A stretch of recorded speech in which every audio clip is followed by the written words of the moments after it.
자, 바이러스는 여러분 교재에 그림이 나와 있지 않으니까 그냥 설명만 들으시면 돼요. 자, 우리가 예전에 코로나가 유행하기 전에 내가 이제 여러분한테 학생들한테 물어보는 거야. 여러분 몸에 병을 일으키는 가장 대표적인 병원체가 누구지? 라고 하면 대부분의 학생들이 뭐라고 대답했을까? 세균이라고 했어요. 여러분 몸에 병을 일으키는 가장 대표적인 병원체 세균이라고 했는데 코로나가 유행하고 나서부터는 자, 우리한테 병을 일으키는 가장 대표적인 병원체가 누구냐? 뭐라고 대답하겠어? 바이러스. 코로나가 너무 유명해진 거야, 바이러스가. 그래서 이 바이러스를 해석해보자면 바이러스는 생물의 특성과 무생물의 특성을 모두 가지고 있어요. 자, 아주 옛날에 여러분 이 공기를 한번 보세요. 이 공기가 더러운 것 같아요? 깨끗한 것 같아요? 완전 깨끗해 보이지? 아무것도 안 보이잖아. 여러분 눈에 진짜 맑은 것만 보이잖아. 우리 눈에 아무것도 안 보였기 때문에 예전에는 공기 중에 먼지가 있다, 공기 중에 무슨 세균이 있다 절대 아무도 믿지 않았어. 그렇기 때문에 병원 같은 데서도 세균이 없으니까, 눈에 보이는 세균이 없으니까 소독이라는 개념이 없었어요. 어떤 사람은 아주 작은 병을 가지고 병원에 갔다가 큰 병원균에 감염돼서 나와서 죽는 사람도 있었을 정도로. 그래서 우리 주변에 보이진 않지만 세균이 반드시 존재한다는 걸 결국 마지막에 밝혀낸 사람은 파스테르라는 사람이 밝혀냈어. 그 사람이 밝혀내고부터 소독이라는 개념이 생긴 거야. 그러면서 뭐가 발달했다? 현미경으로 세균이 보이기 시작한 거야. 현미경으로 세균이 보이니까 아, 세균이 진짜 우리 눈에 있구나, 우리 주변에 있구나. 그래서 세균을 죽이는 약물이나 방법이 개발이 돼요. 자, 세균을 죽이는 약물, 흔히 살균제 또는 우리가 먹는 것들 중에서는 항생제라는 것들이 개발이 돼서 세균병에 걸리면 살균제를 처리하거나 식물 같은 데는 우리는 항생제를 먹어서 치료를 한 거야. 그렇게 시간이 지났는데 어느 날 담배에 병이 들었는데 담배에 작은 반점들이 잔뜩 생겨가지고 광합성을 못하니까 담배 크기도 줄어들고 담배를 나중에 만들었을 때 너무 향이 안 좋은 거야. 그러니까 담배를 피는 사람은 담배 향을 즐긴다고 하거든. 담배 향이 너무 안 좋아서 담배 농사가 망하게 생긴 거야. 그래서 이거를 담배에 모자이크 병이다 라고 일단 붙였습니다. 담배에 점점점점점 이렇게 생기니까 담배 모자이크병이라고 이름을 일단 붙인 거야. 붙이고 나서 우리가 알고 있는 살균제나, 그러니까 농부들은 그렇잖아. 증상 보니까 내가 알고 있는 그 병하고 비슷한데? 라고 해서 자기가 가지고 있던 농약을 뿌린 거야. 아무리 뿌려도 얘가 죽질 않아. 병이 낫질 않는 거야. 그래서 할 수 없이 과학자들한테 가져갔어요. 이 병 치료제 좀 만들어달라고. 그래서 이 사람들이 얘는 어떤 세균인지 보려고 현미경 딱 봤는데 세균이 하나도 안 보이는 거야. 원래대로라면 병에 걸린 애 가져가면 세균이나 곰팡이가 보였거든. 하나도 안 보이는 거야. 그럼 이거 병에 걸린 거 아닌가? 근데 병은 계속해서 번져나가기 시작해. 그래서 가설을 세워서 실험을 하는 거야. 얘는 세균보다 더 작은 병원체이지 않을까. 그동안 우리가 몰랐던 병원체일 수도 있겠다 라고 생각을 한 거지. 어떤 실험을 했냐면 이렇게 세균은 통과할 수 없는 세균 여과기가 있어요.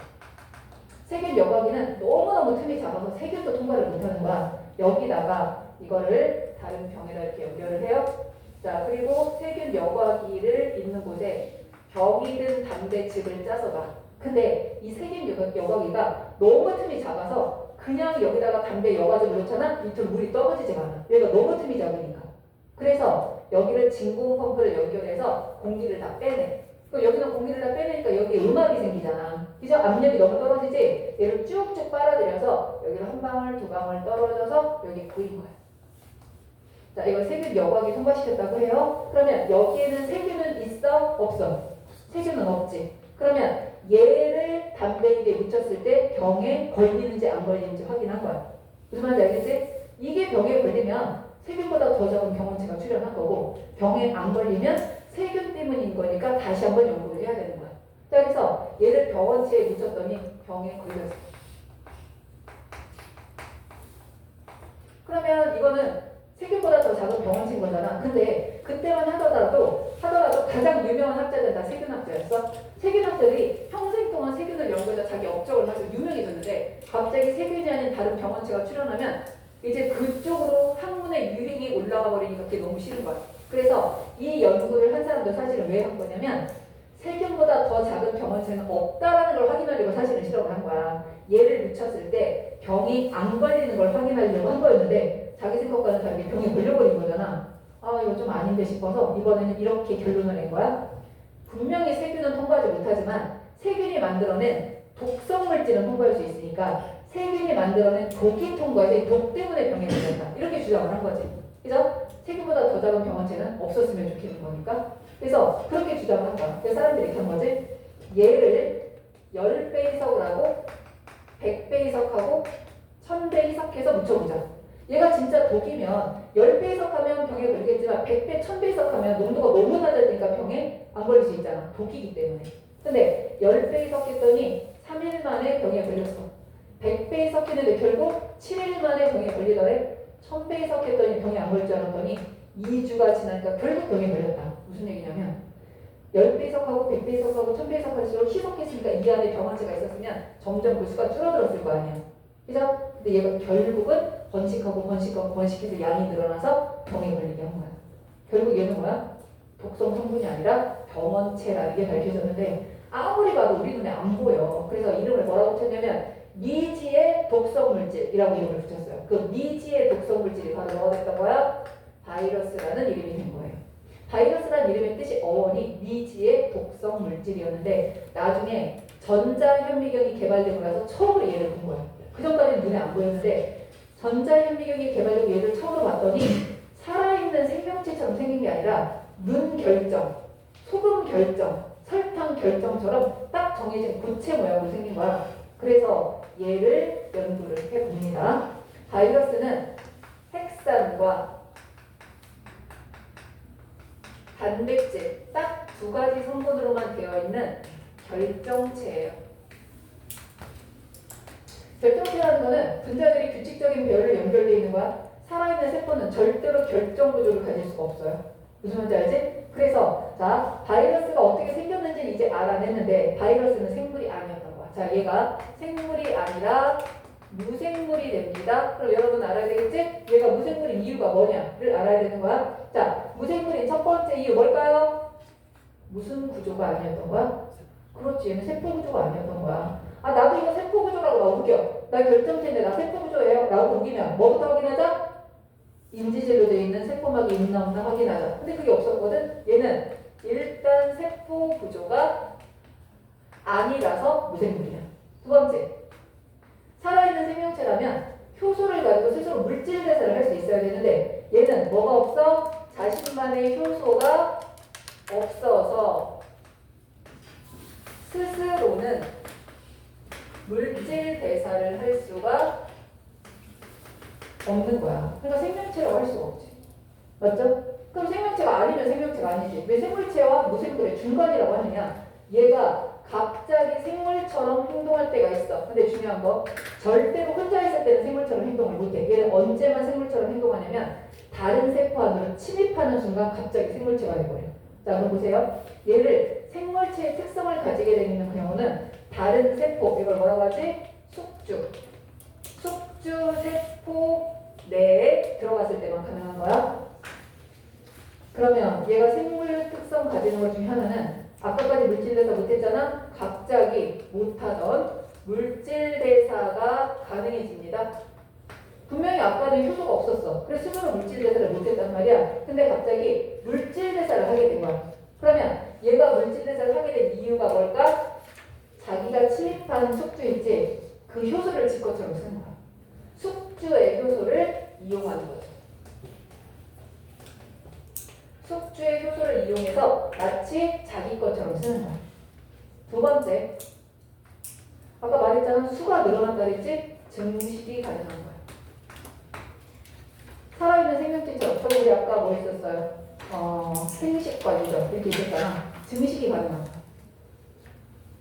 세 번째,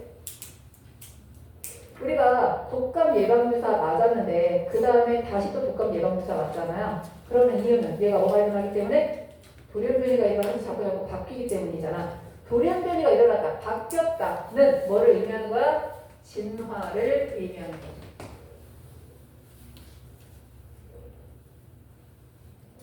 자, 근데 여러분 여기서 중요한 거, 얘가 증식을 하거든? 근데 증식을 할 때 절대로 무슨 증식은 아니냐면 세포 분열에 의해 증식하는 건 아니야. 세균이나 이런 애들은 세포 분열에서 2마리, 4마리, 8마리 되는 거지만 얘는 절대로 세포 분열에 의한 증식이 아니야. 왜 그러겠어? 세포가 아니니까 세포 분열을 못하지. 자, 그럼 우리 바이러스 어떻게 증식하는지 볼게요. 독감 바이러스가 여러분 몸에 들어와서 어떻게 증식하는지 한번 보면 이거야. 여러분의 세포가 이렇게 있어요. 그럼 얘가 바이러스야. 자, 바이러스가 이렇게 옵니다. 단백질 껍질과 이 안에 핵산을 가지고 있는 거야. DNA나 RNA를 가지고 있어요. 코로나도 마찬가지지. 그럼 여러분 세포에 얘가 딱 도착하자마자 그냥 들어오기도 하고 이 부분에 결합을 해서 지가 가진 핵산만 이 안으로 이렇게 들여보내기도 해요. 단백질 껍질은 밖에 가고 핵산만 딱 들어오는 거야 지금. 여러분 세포 안으로 들어왔어? 그럼 여러분 세포에는 여러분이 가진 정상 DNA들이 막 있어. 그리고 여기에 중요한 효소들이 막 있을 거야 세포 안에. 그러면 이 DNA가 들어가서 이 DNA를 막 잘라요. 그리고 여기 있는 효소들을 지 효소처럼 쓰는 거야. 그래서 이 DNA를 잘라서 이걸 재료로 자신의 DNA를 여러 개를 만들어. 여기를 만들고 이 DNA에 있는 정보를 가지고 자신의 겉껍데기를 만들어. 자기의 껍데기를 이렇게 만들어. 이 껍데기. 그리고 나서 이 DNA를 이 안에다 집어넣어서 완전체가 만들어지잖아? 그러면 세포를 파괴해버리고 다시 이렇게 나와요. 이렇게 나온 애들이 돌아다니다가 다른 세포로 또다시 들어가서 거기서 또 복제해서 나오는 거야. 그러니까 세포 분열을 하는 게 아니라 단백질 따로 만들고 DNA, 핵산 따로 복제해서 조립해서 나오는 거야. 그러니까 절대로 뭐에 의한 증식이 아니다. 세포 분열에 의한 증식은 아니다. 분열에 의한 증식은 아니라는 얘기야. 그런데 어쨌든 DNA나 RNA를 복제했기 때문에 다음 세대로 뭐가 넘어갔어? 핵산이 넘어갔지. 그러니까 무슨 현상은 나타나는 거야? 유전 현상은 나타나는 거예요. 자, 그럼 여러분 정리하십니다. 바이러스는 핵산과 단백질로 되어 있는데 핵산은 뭘 가진다? DNA 또는 RNA를 가진다. 자, 여러분은 살아있는 생물체라면 무조건 DNA와 RNA를 가져야 돼요. 여러분의 모든 세포 속에는 DNA와 RNA가 있어야 돼. 근데 바이러스는 DNA 또는 RNA 둘 중에 하나만 선택해야 돼. 혹시 기억나요? 코로나가 DNA 가졌었는지 RNA 가졌었는지 기억나요? 여러분이 맞았던 백신 그거 뭐야? RNA 백신이야. 그럼 코로나는 뭐 가지고 있었던 거야? RNA 가졌던 바이러스였던 거야. 그래서 바이러스는 DNA 또는 RNA 둘 중에 하나. 살아있는 모든 생물들은 DNA와 RNA를 둘 다 가져야 된다. 그렇다면 바이러스가 가지는 무생물적 특성 쓰시고 바이러스가 가지는 생물적 특성 쓰시고 요거 정리하시면 돼요.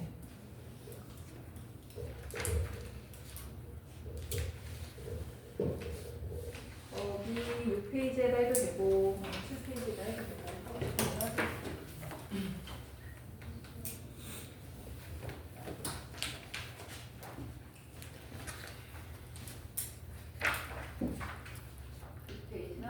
그 앞쪽을 우리가 지금 수업을 한 거야. 지난 시간하고 이번 시간.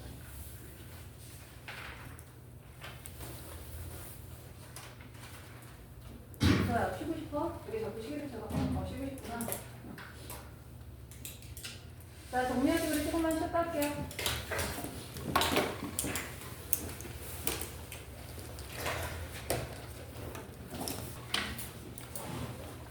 자, 그래서 우리 지금 생명 현상의 특성하고 생명 현상의 특성을 복습할 수 있는 바이러스까지 지금 다 본 거예요. 그럼 우리 그 뒤쪽에는 문제 한번 봅시다. 6페이지. 자, 6페이지 보면 생물의 구조적, 기능적 기본 단위는 무엇인가 이렇게 나왔지. 자, 생물의 구조적, 기능적 기본 단위는 뭐다? 세포죠, 세포. 자, 2번에 1번부터 10번까지 설명이 나와 있을 거야. 그걸 읽고 생명 현상의 특성 중에서 뭐에 해당하는지 한번 적어보세요. 1번부터 10번까지 생명 현상의 특성 중에 어디에 해당하는지.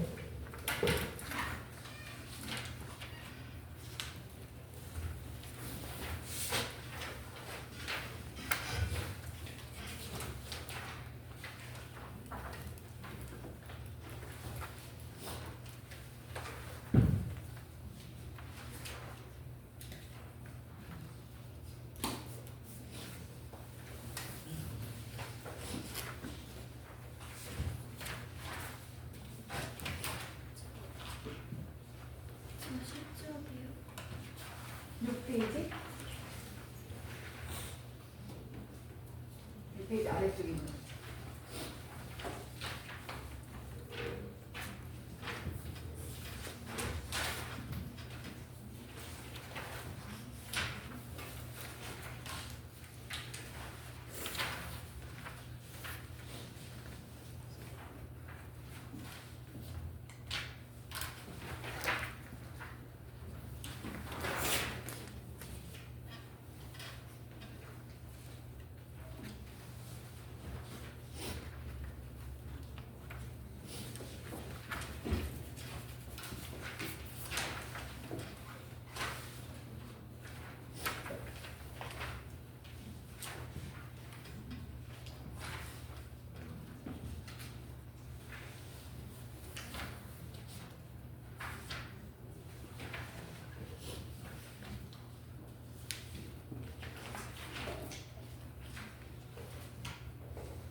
쓸까요?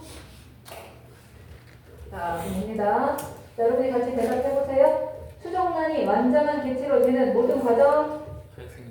발생, 그렇지. 발생과 생장. 두 번째, 어머니의 다지증 형질이 자식에게 전해지는 현상. 그렇지, 유전. 어두운 동굴에 사는 박쥐의 시력이 퇴화하는 현상. 그렇지, 적응진화. 땀을 많이 흘리니 오줌량이 줄어들었다. 물질의 그렇지, 항상성. 땀을 많이 흘려서 내 몸 안에 물이 줄어든 거야. 물이 줄어드니까 오줌까지 많이 넣으면 안 되겠지. 그래서 오줌량을 줄여서 내 몸의 삼투 농도를 일정하게 유지하려고 하는 거예요. 이거는 항상성으로 보십니다. 빛을 비추자 지렁이가 빛의 반대 방향으로 이동했다. 그렇지, 자기에 대한 반응. 6번, 운동을 시작한 지 1시간쯤 지나자 지방이 연소되기 시작했다. 지방이 연소됐다는 거는 지방이 분해됐다는 얘기네. 그러니까 뭐겠어? 분해라는 말 나오나? 물질 대사. 우리 분해는 이화적 이용이었잖아. 이거 물질 대사죠. 그 다음 갈라파고스 군도에 사는 피치새는 섬에 따라 부리 모양이 다르다. 그렇지, 적응지만. 고양이가 밝은 곳에서 어두운 곳으로 이동했더니 동공 크기가 변했다. 반응? 자극에 대한 반응. 그렇죠. 밝은 곳에서 어두운 곳으로 빛이 없어지니까 동공 크기가 작아진 거야. 자극에 대한 반응. 식물 종자가 발하여 뿌리, 줄기, 잎으로 분화한다. 그렇지. 우리 씨를 심었더니 씨에서 뿌리도 나오고 줄기도 나오고 잎도 나왔다. 발생, 생장. 발생과 생장. 바다에 서식하는 미역과 육지에 서식하는 참나무의 형태와 특징이 다르다. 어디에 사는지에 따라 다르더라. 뭐야? 그렇지. 적응과 진화. 그러니 어디에 속하는지를 정확하게 구분해낼 수 있어야 돼요. 자, 그 다음 나오는 거는 생명 시스템의 구성 단계를 한번 보자는 거야. 자, 일단 우리 몸을 이루는 데 가장 작은 거 분자가 있을 거야. 분자는 원자들이 화학결합으로 연결된 특정한 물질을 분자라고 합니다. 이런 분자들이 모여서 생명체의 가장 기본이 되는 세포를 이루게 될 거예요. 우리 지난 시간에 동물세포, 식물세포 어떻게 생겼는지 세포 소개가 조금 봤었죠? 자, 근데 세포가 모이면 뭐가 되지? 여러분 배웠을 건데 세포가 모이면 그렇지, 조직이 되죠. 세포가 모이면 조직이 됩니다. 자, 조직이 모이면 뭐가 된다 했죠? 기관이 되는 경우도 있고 조직계가 되는 경우도 있고. 조직계가 되는 경우는 식물이고 만약에 이게 기관이 되면 동물이 되는 거야. 자, 그러면 기관이 모이면 뭐가 된다 그랬지? 기관계. 기관계가 모여서 개체가 됩니다. 자, 그런데 개체가 동일한 종류의 개체가 모여 살아. 예를 들면 사람들이 모여 살아. 토끼만 모여 있어. 같은 지역에 동일한 종의 개체들이 모여 살면 이거를 뭐라고 한다?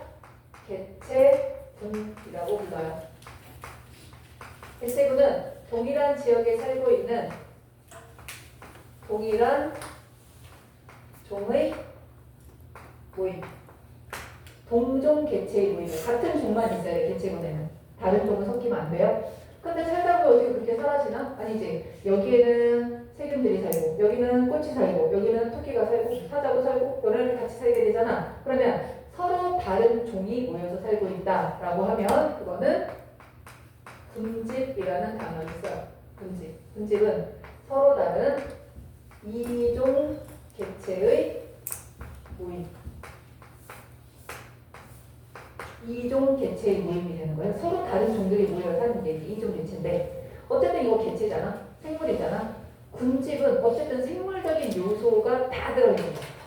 거기에는 세균도, 곰팡이도, 식물도, 동물도 다. 생물적인 요소는 다 들어있는 거야. 그럼 다 들어있는데 더 큰 게 있대. 이걸 뭐라고 부르냐면 생태계라고 불러. 그러면 생물적인 요소는 이미 군집에 다 들어가 있거든. 근데 생태계가 더 크다는 거는 생태계는 생물적인 요인 말고 뭐까지 포함된다는 얘기야? 무생물적 요인, 주변 환경까지 포함된다는 얘기야. 그래서 자, 생태계는 생물적인 요인에다가 여기에 비생물 요인이 포함이 된다. 자, 비생물 요인이 포함된다는 거는 주변 환경이 포함된다는 얘기예요. 빛이나 온도나 물이나 토양 같은 비생물적인 요인이 들어가게 된다. 자, 우리가 생태계를 보면 산림 생태계, 초원 생태계, 사막 생태계, 뭐 아니면 산호초 생태계 이렇게 생태계가 많아. 이런 생태계들을 다 모아서 우리가 살고 있는 지구가 될 거야. 이런 지구 같은 것들 생태계를 총합하고 있는 거를 생물권이라고 얘기하게 돼. 그래서 분자부터 시작해서 세포, 조직, 조직계, 기관 쫙 커지게 되는데 이미 우리가 분자에 대해서는 배웠잖아. 탄수화물, 단백질, 지질 이거 배운 거야. 세포에 대해서도 간단하게 배웠죠. 그래서 여러분이 통과에서는 조직, 조직계, 기관, 기관계 이것까지도 다 배우게 될 건데 그 다음 나오는 내용을 보면 여기 지금 조직, 조직계 뭐 이런 거 나와 있어요. 이거에 대해서 간단하게 보고 갈 거야. 자, 그럼 우리 식물을 보도록 합니다. 식물은 세포가 모이면 조직이 되고 조직이 모이면 조직계가 되고 기관이 되고 개체가 돼. 식물은 뭐가 빠진다? 기관계가 빠져요. 식물은 기관계는 없어. 그래서 세포가 모여서 조직이 되고 조직계, 기관, 개체가 된다. 자, 그럼 우리 봅시다. 식물의 조직에는 뭐가 있냐면 크게 두 가지로 나눠져요. 여러분 몸에 있는 모든 세포들을 웬만하면 세포 분열하고 있어.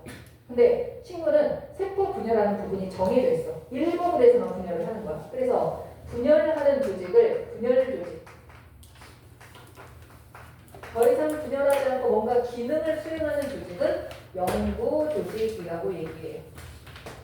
앞으로는 뭐 분열하지 않겠다 이런 의미가 되는 거라 분열하는 조직과 분열하지 않는 조직, 그래서 분열 조직과 영구 조직이 되는데 자, 분열 조직은 계속해서 세포 분열을 하고 있다? 그럼 둘 중에 하나입니다. 하나는 생장점, 하나는 형성층. 자, 생장점과 형성층인데 생장점은 어디냐면 뿌리 끝, 줄기 끝. 자, 뿌리 끝, 줄기 끝에 얘가 존재합니다. 그래서 식물의 끝, 뿌리와 줄기의 끝부분에 존재하는 게 생장점이야. 그럼 생각해봐. 뿌리 끝이 계속 세포 분열해서 길어져. 줄기 끝이 계속 세포 분열해서 길어져. 그럼 점점 그 식물에 뭐가 길어지는 거야? 길이가 길어지는 거지. 그렇기 때문에 생장점에서 세포 분열을 하게 되면 무슨 생장을 하게 된다? 키가 커지는 길이 생장을 하게 돼요. 생장점은 식물이라면 무조건 가지고 있어야 돼. 그런데 형성층은 가지고 있는 식물도 있고 안 가지고 있는 식물도 있는데 형성층은 대개가 어디 있냐면 물관, 줄기에 있는 물관과 채관 사이에 있어요. 자, 식물의 줄기를 이렇게 위에서 뚝 잘라서 동그란 부분을 보잖아. 그러면 이렇게 반다발이 보이는데 바깥쪽에 체관이 있고 안쪽에 물관이 있어서 물관하고 체관 사이 이게 형성층이야. 얘가 세포 분열해서 점점 두꺼워지잖아. 그러면 점점 두께가 두꺼워져서 형성층이 세포 분열을 하면 줄기의 직경이 커지게 되는 부피 생장을 하게 됩니다. 아까 말한 것처럼 생장점은 모든 식물이 가지고 있기 때문에 모든 식물의 키는 다 커요. 하지만 형성층 같은 경우는 가지고 있는 식물도 있고 아닌 식물도 있어서 어떤 식물은 계속 가느다란 상태로 계속 살아. 근데 어떤 식물은 점점 줄기가 두꺼워져. 우리가 알고 있는 대부분의 나무들은 형성층이 있기 때문에 점점 나이가 들수록 점점 두꺼워지는데 벼, 보리, 옥수수, 가느다란 풀들 얘네들은 시간이 지나도 두께가 그렇게 두꺼워지진 않거든. 그래서 이거는 어느 세포에나 어느 식물에나 존재하는 건 아니다라는 얘기야. 자, 반면에 영구 조직은 뭔가 이제 기능을 하고 있는 애들인데, 자, 영구 조직의 첫 번째는 식물의 가장 겉부분을 둘러싸서 보호해주는 애가 있어요. 이거 무슨 조직이라고 하지? 자, 우리 식물의 가장 겉부분 뭐라고 부를까? 두점. 식물의 가장 겉부분 우리는 피부라고 할까? 우리 같은 경우는 그럼 식물은 뭐라고 할까? 표피라고 하죠. 그래서 표피 조직이 있어요. 자, 표피 조직은 식물의 가장 겉부분을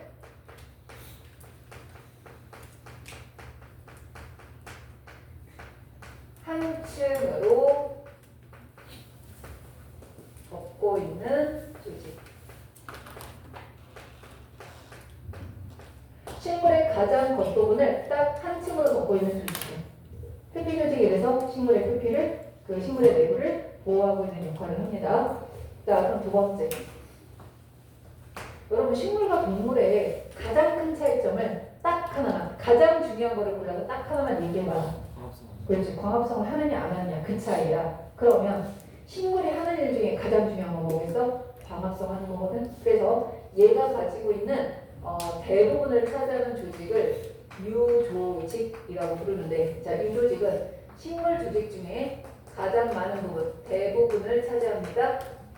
그러면 얘가 대부분을 차지한다는 것은 식물이 하는 일 중에 가장 중요한 일을 하고 있다는 얘기잖아. 얘가 뭐 한 거? 광합성을 하는 조직이 여기 들어가요. 그래서 책상 울타리 조직이나 여러분 2학년쯤 되면 울타리 조직을 배우나? 식물 구조에서 울타리 조직, 해면 조직 뭐 이런 거 배워요? 자, 우리가 식물의 잎을 잘라보잖아? 식물의 잎에 여기 표피 조직이 있어. 그럼 이 밑으로 빽빽하게 세포들이 이렇게 빽빽하게 채워져 있어. 그리고 이 밑으로는 또 느슨한 세포들이 이렇게 채워져 있어요. 그리고 여기 다시 표피 조직이 있어. 식물의 잎이 이렇게 넓적하게 있으면 얇은 부분을 이렇게 잘라서 보는 거야. 식물의 잎을. 그럼 위는 표피 조직이야. 아래가 울타리 친 거, 울타리 빽빽하게 친 것처럼 돼 있다. 그래서 울타리 조직 또는 책상이 나란히 배열되어 있는 것처럼 보인다. 그래서 책상 조직이라고도 하는데 여기를 울타리 조직 또는 다른 말로 책상 조직이라고도 얘기해요. 자, 여기는 느슨하게 배열되어 있어서 마치 스폰지처럼 보인다 라고 해서 해면 조직이라고 합니다. 해면 조직은 영어로 얘기할 때 스폰지라고 말을 하거든. 그래서 이거는 해면 조직. 그래서 울타리 조직이나 해면 조직에는 뭐가 들어있냐면 엽록소, 엽록체가 들어있어요. 녹색을 띠는 엽록체들이 여기 들어있어서 뭘 할 수 있다? 광합성을 할 수 있는 조직을 말하는 거라서 울타리 조직, 해면 조직 이런 것들이 유조직에 들어간다. 네, 유조직은 식물체의 대부분을 차지하는 조직이다라고 보면 돼. 그럼 세 번째, 유조직에서 광합성을 하고 뭔가를 하려면 그것으로 양분이나 이런 것들이 전달이 돼야 되잖아. 쉽게 말하면 통로에 해당하는 거야. 그래서 이거는 통도 조직, 뭔가가 통하는 길. 그럼 통도 조직에는 뭐야? 물이 이동하는 물관. 그 다음 양분이 이동하는 체관 같은 것들이 있겠죠. 그래서 식물의 조직은 크게 두 개로 나누면 분열 조직과 영구 조직. 영구 조직을 다시 세 개로 나누면 표피 조직, 유조직, 통도 조직. 유조직의 특징은 특별히 안 써놔도 돼요. 자, 종류는 울타리 조직, 해면 조직 같은 것들이 있다. 통도 조직은 물이나 양분의 이동 통로가 되는 조직이라서 물관, 체관 같은 것들이 있다. 이렇게 알아두시면 돼요.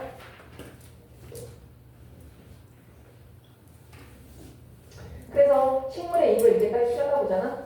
식물의 잎이 이렇게 넓게 있다고 하면은 얘를 이렇게 잘라서 그 얇은 부분을 우리가 본 거야. 여기가 위, 여기가 아래 이렇게 본 거야. 그러면 여기를 잘랐기 때문에 여기 이렇게 인맥이 있었을 거야. 그래서 잘라서 보면 뭐 있냐면 여기 인맥이 이렇게 있어요. 그럼 인맥이라는 역할이 무슨 역할이야? 통도 조직의 역할이라 물관과 체관이 이렇게 있을 거야. 자, 그럼 봅시다. 얘가 뭐냐 그러면 조직이에요. 얘가 뭐냐 그러면 조직이에요. 그런데 얘네 둘을 합쳐서 뭐라고 하냐라고 하면 조직이 두 개가 합쳐진 거잖아. 그럼 조직이 모이면 뭐가 된다고 했어? 조직계가 될 거라서 자, 이번에는 식물의 조직계에 대해서 볼게요. 자, 식물의 조직계는 여러분이 이름 정도만 알아두면 되는데 표피 조직은 너무 하는 일이 특별해서 다른 이름으로 바꿀 수가 없어. 가장 겉부분을 그냥 둘러싸고 있으니까. 그래서 조직계는 일단 무슨 조직계? 표피 조직계가 있어요. 그다음 또 하나 물관하고 체관. 내가 아까 그림 그렸지? 물관하고 체관하고 형성층을 합쳐서 뭐라고 한다? 관다발이라고 부르거든. 물관, 다발, 체관, 다발. 그래서 관다발이라고 하기 때문에 관다발 조직계가 들어가요.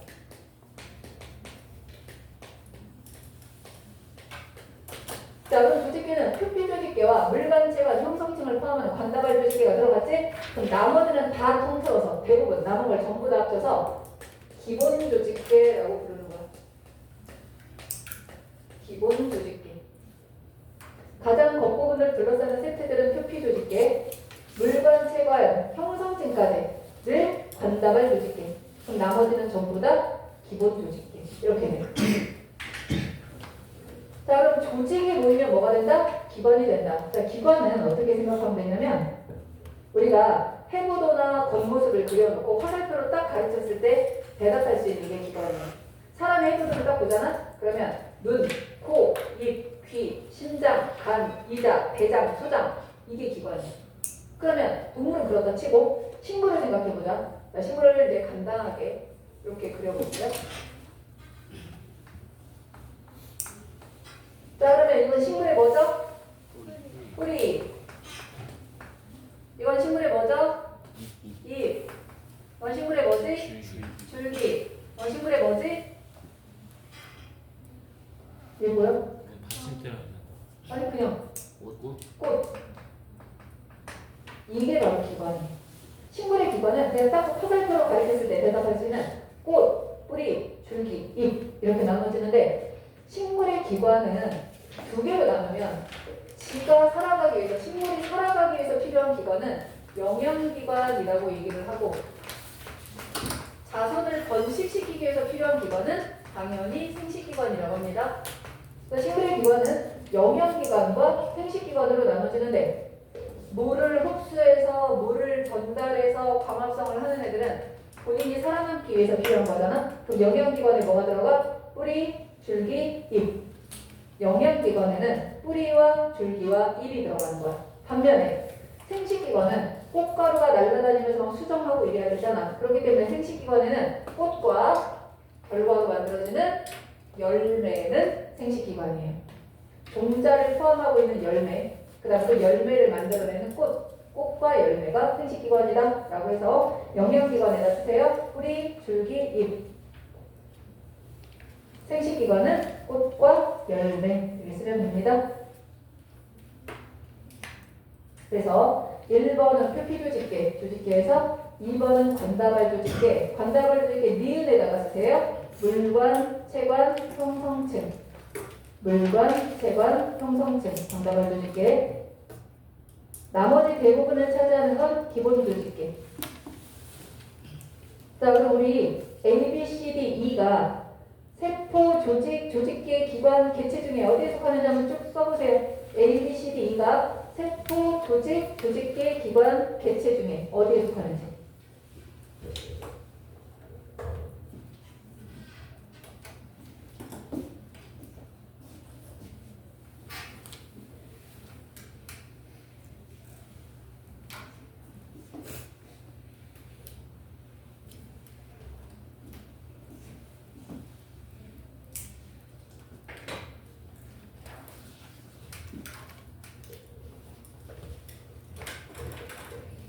A는 어디에 속할까요?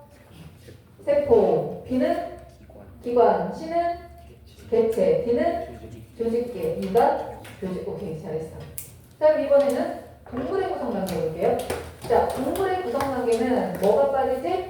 여기서는 조직계가 빠질 거야. 조직계가 빠져서 동물의 구성 단계는 세포가 모여서 조직이 되고, 그 다음에 어떻게? 기관, 기관계, 개체. 이렇게 들어갈 거예요. 그러면 동물의 조직 먼저 보자. 자, 동물의 조직은 크게 네 가지로 나눠지는데, 첫 번째가 상, 피, 조직이라고. 여러분, 상피 조직 느낌에 식물의 조직 중에 누구랑 비슷할 것 같아? 상피 조직. 표피 조직하고 비슷할 것 같지? 자, 상피 조직은 표피 조직과 비슷한데 똑같진 않아. 어떻게 다르냐면, 우리 아까 표피 조직은 겉부분만 얘기했어? 속도 얘기했어? 겉부분만 얘기했지? 반드시 몇 층이었어? 한 층이었지? 자, 그럼 내 상피 조직은 예를 들면 이거야. 어떤 사람의 몸이 있다고 치자. 간단하게 몸통만 그릴게요. 그럼 이 사람의 내부가 있다고 치자. 이게 소화기관이 있다고 이거만 간단하게 그려. 자, 이 사람의 몸을 탐험하고 싶어서 이 사람의 몸 안으로 처음으로 딱 들어갈 때 만나. 피부를 만나겠지. 이게 표피니까 상피 조직이야. 안으로 들어가서 위로 가. 위로 들어가려고 손을 딱 만나. 이것도 상피 조직이야. 이 안으로 들어갔다가 탐험할 거다 탐험하고 나가려고 딱 나갈 때 만나는 것도 상피 조직이야. 그럼 상피 조직은 뭐냐? 누군가와 누군가의 경계를 이루고 있는 건 다 상피 조직이에요. 그래서 상피 조직은 조직이나 조직, 기관과 기관의 경계면을 이루고 있는 조직이 다 상피 조직이다 라고 볼 수 있는 거야. 가장 표면이나 가장 내부의 표면을 이루고 있는 게 상피 조직이야. 그러면 여러분, 상피 조직은 경계를 이루고 있어야 되니까 세포 간의 배열이 느슨해야 되겠어요? 치밀해야 되겠어요? 엄청나게 치밀해야지. 그래야지 경계를 제대로 이루고 있을 거 아니야. 그래서 굉장히 치밀한 배열로 되어 있어요. 세포가 치밀하게 배열되어 있다. 세포가 치밀하게 배열되어 있다. 그래서 우리 상피 조직은 몸의 표면이나 기관의 경계가 되는 조직이라서 특징, 세포가 치밀하게 배열되어 있다.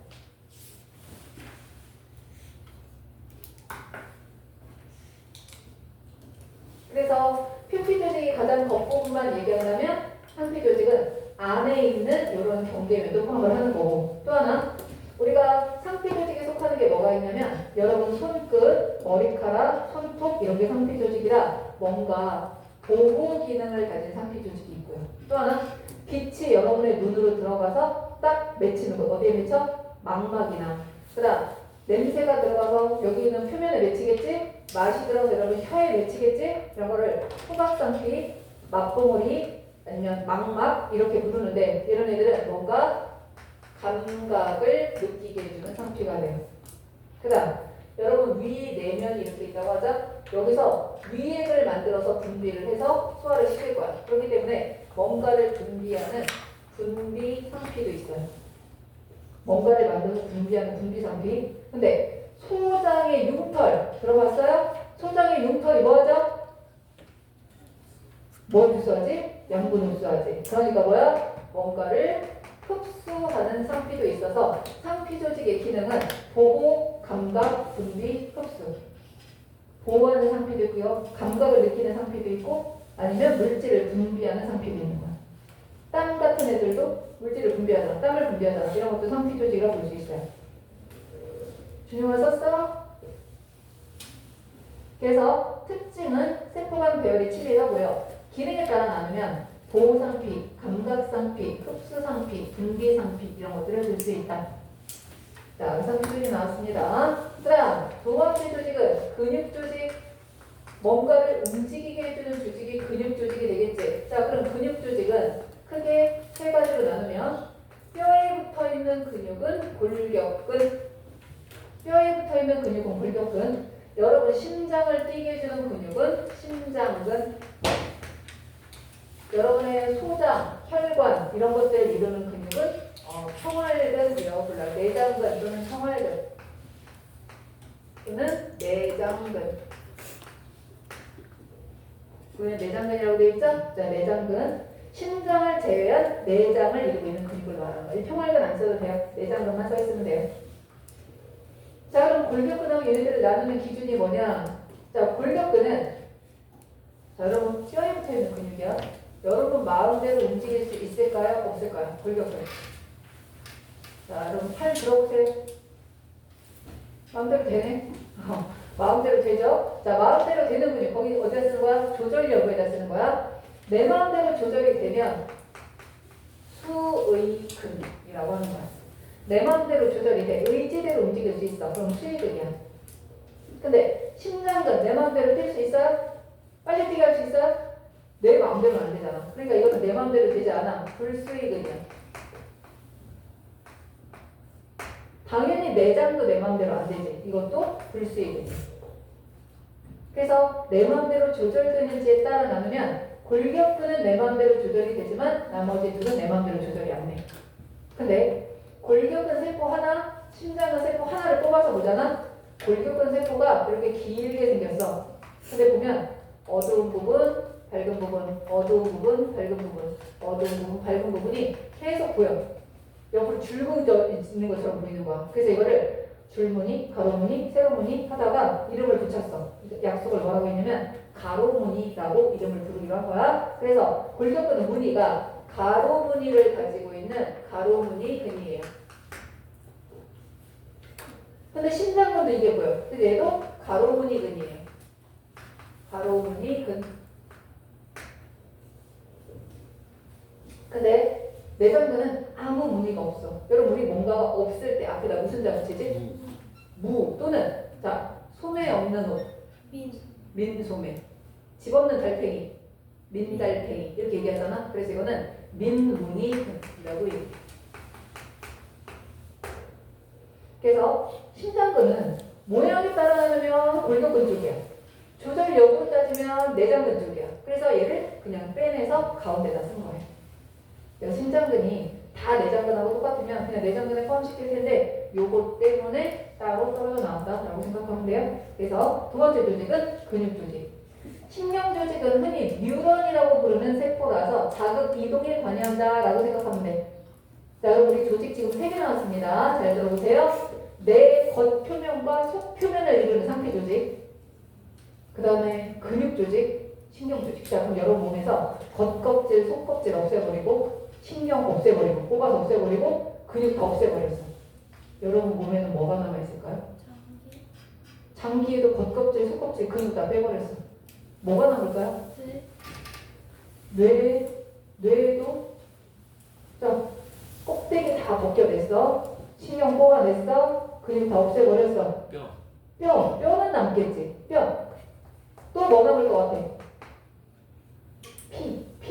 혈액은 남아있겠지. 혈액. 그 다음 양분이 잔뜩 들어가 있는 지방 조직. 이런 거 남아있겠지. 그래서 누군가를 채우거나 누군가를 연결하거나 누군가를 지지하는 애들. 다시 말하면 상피와 신경과 근육을 제외한 나머지를 다 모아서 이름을 결합조직이라고 붙인 거야. 결합조직이라고 이름을 붙인 거야. 그러면 결합조직은 누군가를 지지하는 뼈 같은 애와 누군가를 채우면서 뭔가를 이동시켜주는 역할을 하는 혈액, 양분을 저장하는 지방조직, 또는 누군가를 연결하는 애가 들어갈 건데, 자, 그럼 우리 한번 이름 좀 대볼까? 여러분 위에 다리가 있죠? 여기 다리 뼈 있죠? 뼈 있죠? 아래도 뼈 있죠? 여러분 허벅지, 두꺼운 허벅지 뼈 몇 개로 되어 있을 것 같아요? 이 허벅지에 있는 뼈 살에 묻혀서 잘 안 만져지겠지만 뼈 몇 개로 되어 있을까? 여러분 윗다리 1개. 아래는 몇 개로 되어 있을까요? 여러분 여기 팔, 여기 뼈 몇 개 있을 것 같아요? 만져봐. 뼈가 느껴져요? 1개. 여기 몇 개로 되어 있는 것 같아요? 1개. 이렇게 단순해. 피노키오야? 자, 1개 맞아요. 위는 1개, 아래는 2개. 다리도 위는 1개, 아래는 2개. 우리 이렇게 돼 있어. 사람이나 고래나 박쥐나 개나 소나 다 이렇게 생겼어요. 뭐는? 포유류들은 다 이렇게 생겼어. 자, 그럼 봐. 여러분의 윗다리뼈가 이렇게 있다고 하자. 아랫다리뼈가 있다고 하자. 얘네들은 떨어져 있어야 되겠어? 분리돼 있어야 되겠어? 고래, 그 말이네. 자, 떨어져 있어야 되겠어요? 붙어 있어야 되겠어요? 이렇게 떨어져 있긴 하지만 완전 떨어져 있으면 이렇게 있다가 팅 하면은 다 이렇게 분리돼 버리는 거잖아. 그러니까 어떻게 돼야 돼? 너는 이렇게 연결돼 있어야 돼. 이렇게 되겠지? 이 부분을 관절이라고 한다면 뼈와 뼈를 연결하는 질긴 조직이 있어서 여러분 뼈가 이렇게 서로 다른 뼈가 이렇게 있을 수 있는 거야. 그러면 얘가 잘못해서 부딪히면 아플까봐 물렁뼈, 연골로 이렇게 보호를 하고 이 안에 액체를 채워서 잘 움직이게 해놨어.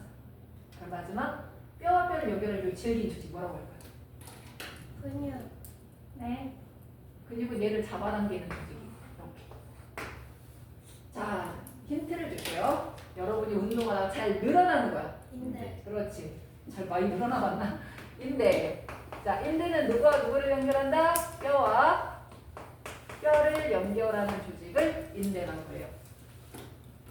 반면에 이 뼈를 올리려면 여기에 근육이 붙어서 당겨야 되잖아. 그러면 이렇게 근육이 연결돼 있을 때 뼈와 근육을 연결하는 좀 질긴 조직이 있어요. 뼈와 근육을 연결하는 질긴 조직이 있어.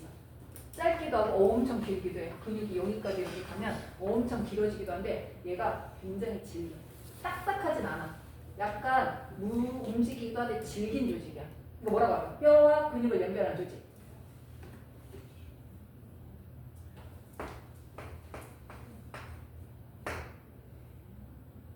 추석. 뭘까요?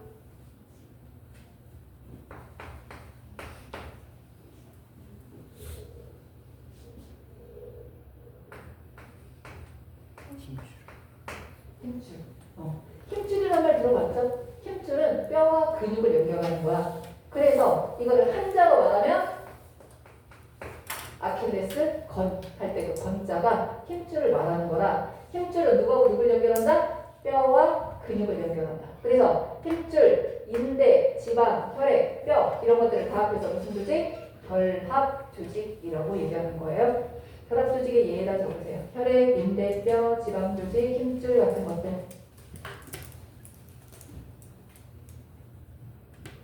그러면 이것들이 다 모여서 조직이 모여서 뭐가 되는 거야? 기관이 되는 거야. 그럼 기관은 아까 말했지? 눈, 코, 입, 귀, 심장, 만자. 심장에도 승기 조직, 근육 조직, 결합 조직, 그 다음에 신경 조직이 다 들어있고 눈에도 다 들어있고 다 들어있는 거예요. 모든 기관에는 모든 조직이 다 들어있다고 봐야 돼. 그러면 이런 기관들이 모여서 뭔가 하나의 일을 한꺼번에 모여서 같이 하고 있어. 그럼 이건 기관계야. 예를 들어서 소화계. 그럼 소화계에는 소화기관계의 줄임말이잖아. 소화계에는 누가 들어있을까? 입, 식도, 소장, 대장, 위, 이자, 쓸개, 간 들어있겠죠. 자, 그럼 여러분 우리 몸에 있는 기관계 이름 한번 해볼까? 생명과학의 과목 단원명이라고 생각하면 돼. 생명과학의 단원명. 자, 소화. 또 뭐 있을까? 순환, 순환, 배설, 배설. 호흡, 또 뭐 있을까? 호흡, 호흡. 또 신경. 감각. 감각기관, 감각계. 또 하나 호르몬을 분비하는 애들 내분비계. 또 하나 생식계. 이렇게 되는 거지. 순환계는 뭐야? 심장 같은 애들 혈관 이런 거고, 배설계는 방광. 배설은 여러분 생명과학에서 배설은 오줌과 관계된 것만 들어가야 돼요. 배변은 아니에요. 오줌과 관계된 거라 방광, 콩팥 이런 게 들어가는 거야. 호흡계 뭐로 할까? 폐, 코. 코도 호흡계잖아. 신경계 뭐로 할까? 신경쇠, 뇌. 그치? 뇌, 척수. 감각계 뭐로 할까? 피부, 피부, 눈, 코, 입, 귀 다 들어가겠지. 내분비계는 호르몬을 분비하는 거예요. 여러분 아직 모를 수도 있어요. 생식계에는 정소, 난소 이런 것들이 들어가겠죠. 그래서 기관계는 동물에만 들어있는 구성단계라 얘에다가 적으시면 됩니다. 소화, 순환, 호흡, 배설 이런 것들.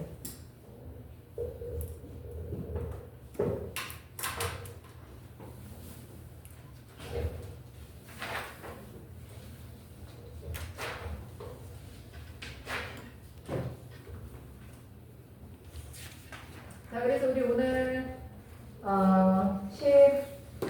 12거 1강 마무리를 했습니다. 9페이지까지 다 마무리가 된 거야. 여러분 집에 가서 공부를 하시고 자 오늘의 과제는 10페이지에서 16페이지 20번까지 풀어오기 10페이지에서 16페이지까지인데요. 뒤에 답이 있어요. 그러니까 여러분 답 보고 채점까지 해오시고 다음 시간에 질문하면 돼요. 알겠어? 오케이 수고들 했어요. 다음 시간에 봅시다. 오늘 숙제한 거거든요. 아 오늘 숙제한 거 질문이 있었어? 아 그럼 우리 다음 시간에 질문 같이 받을게요.